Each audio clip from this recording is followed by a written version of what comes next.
মদ কেনার টাকা না পেয়ে অফিস ফেরত যুবকদের মারধরের অভিযোগ উঠেছে দমদমের প্রাক্তন তৃণমূল কাউন্সিলরের অনুগামীদের বিরুদ্ধে। শনিবার রাতে দমদমের মধুগড়ে অফিস থেকে বাড়ি ফিরছিলেন শ্রীতম চ্যাটার্জি সানি সিংরা। অভিযোগ, সেই সময় দক্ষিণ দমদম পুরসভার 13 নম্বর ওয়ার্ডের প্রাক্তন তৃণমূল কাউন্সিলর প্রবীর পালের অনুগামীরা শ্রীতম সানির থেকে মদ খাওয়ার টাকা চায়, তা দিতে অস্বীকার করতেই মারধর শুরু করে বলে অভিযোগ। তাদের অভিযোগ, প্রবীর পালের অনুগামী বলে পরিচিত শিয়ানা বাপ্পা, গোপাল ঘোষ, উত্তম ঘোষ, রবি সর্দারেরা রিভলভার, হকি স্টিক, রড দিয়ে বেধড়ক মারধর করে। দুজনের মাথায় বেশ কয়েকটি সেলাই পড়েছে। অভিযুক্তদের বিরুদ্ধে থানায় অভিযোগ দায়ের করেছেন প্রীতম চ্যাটার্জির বাবা। এলাকায় দুষ্কৃতী কার্যকলাপ মেনে নিয়েছেন কাউন্সিলর তন্দ্রা সরকার।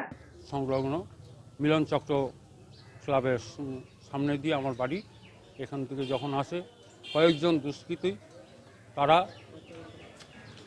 মদ খাওয়ার টাকা চায়। তারা মদ্যপ অবস্থায় ছিল এবং আরও মদ খাবে, যার জন্য মদ খাওয়ার টাকা চায়। টাকা না দেওয়ায় অস্বীকার করায় তার উপরে এবং আমার ছেলে এবং ছেলের বন্ধুর ওপরে প্রচণ্ডভাবে ওয়ার করা হয়।